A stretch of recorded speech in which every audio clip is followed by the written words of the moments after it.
Hello mga ka-trending, welcome back to Ziki Trend. Lahat na nga kinilig sa naging episode nga ng How to Spot a Red Flag na ipinalabas nga kaninang 12 midnight. Talaga namang maraming kinilig sa naging eksena nga ni Donnie at Belle. Makikita kasi dito na talaga namang natural na ang aktingan ng dalawa at walang ilangan. Malapit ngang mag-kiss ang dalawa na talaga namang nagbigay nga ng kilig ng lahat nga ng taga-support ng Don Bell at syempre ang sa taga-sunod nga ng How to Spot a Red Flag. Ayon nga dito sa komento ng mga netizens sa X, grabe na talaga sila. Kakariwatch ko pa lang ng HH kaya I can really see the difference from now. Wala nang awkwardness at all. Natural na natural. Cha really threw herself to mattress like that when he found her most precious necklace. Their smile when their faces are too close to each other. Matcha, I know what you are, di pa kayo niyan.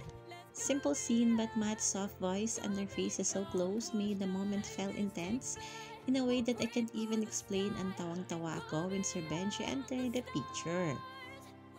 Ayon pa dito, the scene is my favorite so far. The hug while kicking her feet because she's so happy and the way he pulled her closer, my loves. This generation is so lucky to have Don Bell. Said what I said, the Don Bell magic naturally comes out with a simple scene lang. Diyos ko, they look so good, grabe ang chemistry. This is not just a chemistry, that is Don Bell's magic.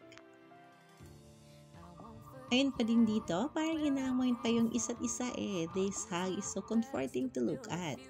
The way my breath had in his stuff that was so near, I swear they wanna kiss already. That part wherein Matt was too stunned when Cha's hug and suddenly pulled her closer then closed his eyes when their lips were about to meet and the smirk in the end making me giggle non-stop, Lord. May ibibigay lang ako sa'yo.